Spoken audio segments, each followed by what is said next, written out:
Commission గురించి మాట్లాడుతారు అధ్యక్ష. కమిషన్ కే కాళేశ్వరం, కమిషన్ కే కాకతీయ, కమిషన్ కే కరెంటు కొనుగోలు అధ్యక్ష. మాకు 10 ఏళ్ళు వీళ్ళు అప్పుడు చూసే కదా పక్కన పెట్టారు అధ్యక్ష. ఇక ఇక ఇక అధ్యక్ష, ధరణి ద్వారా ల్యాండ్ మాఫియా, ఈ కార్ రేసింగ్ లో ఈ అవినీతి అక్రమాలు, ల్యాండ్ మాఫియా, అంతే కదా అధ్యక్ష. ఈరోజు గొర్రెలు బర్రెలు చేపల కమిషన్ అధ్యక్ష. ఇక్కడ ఒకటి మీ ద్వారా అడుగుతున్నా అధ్యక్ష, కాగు చెప్పింది అధ్యక్ష, నీ అధ్యక్షులండి. ఈ గొర్రెల స్కీమ్ లో ఒక బైక్ పైన అధ్యక్ష 126 గొర్రెలు తరలించినట్టు చూపించినటువంటి అయంలో జరిగిన ఇవేమి మీకు చెప్పలేము అధ్యక్ష. బైక్ పైన బస్సులో అంబులెన్సులో గొర్రెలు ఏ విధంగా తరలించులో అప్పటి ప్రభుత్వ అధికారులు ప్రభుత్వం చెప్పాలి అధ్యక్ష. ఇక్కడ ఒకటి చెప్పదలుచుకున్నా అధ్యక్ష, ఒకటి విషయం చెప్పదలుచుకున్నా. ఒక ఐడియా అధ్యక్ష, ఒక ఐడియా జీవితాన్ని మారుతుందని చెప్పను. అలాంటి లిక్కర్ ఐడియా అధ్యక్ష ఢిల్లీలో ప్రభుత్వం మారిపోయింది అధ్యక్ష.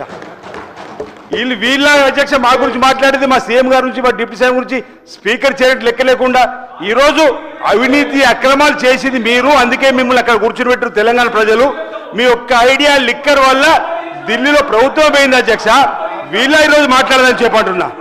ఈరోజు ఈ విధానం సరైనది కాదు. ఈరోజు ఈ సభలో గొడవ కారణం వారే అధ్యక్ష.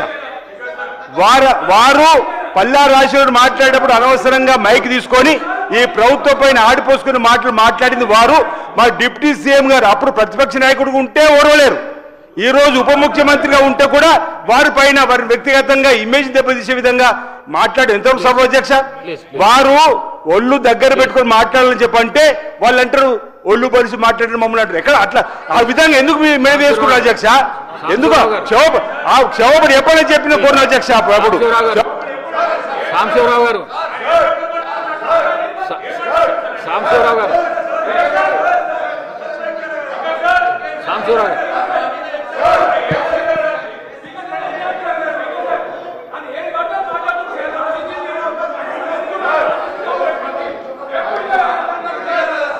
Thank you sir.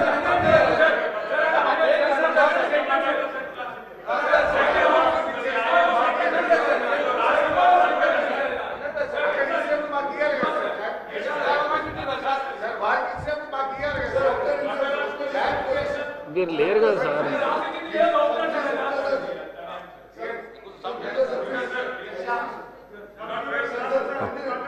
ఆయన ఎవరు?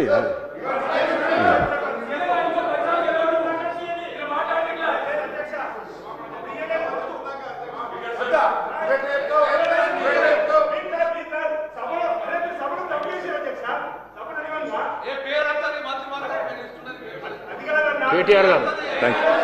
Speaker sir, deputy chief minister గారు పెద్దలు బట్టి విక్రమార్క గారితో మేము 2009 నుండి కలిసి పనిచేస్తున్నాం సార్. 2009వ సంవత్సరంలో వారు ఆనాడు డిప్యూటీ స్పీకరు, నేను మొట్టమొదటిసారి శాసనసభ్యుడిగా ఇక్కడికి వచ్చినాను. గత 16 సంవత్సరాలుగా వారు హౌస్లో ఉన్నారు, నేను కూడా ఉన్నాను సార్. వారితో కలిసి మాకు ఫ్రెండ్షిప్ ఉంది, వారంటే గౌరవం ఉంది. ఒక పెద్దన్నలాగా వారిని గౌరవిస్తాను సార్. అధ్యక్ష, నేను దయచేసి మిమ్మల్ని కూడా కోరుతున్నాను sir, you have to come to our rescue. ఇప్పుడు ఆది శ్రీనివాస్ గారు లేచి ఎన్ని చదివినారు సార్? అట్లా చదవచ్చా సార్? ఇది పార్లమెంటరీ ప్రొసీజర్, ఇదన్నీ పార్లమెంటరీ మాటల అధ్యక్ష. మరి నేను అనలేనా అధ్యక్ష? ఓటుకు నోటు దొంగ ముఖ్యమంత్రి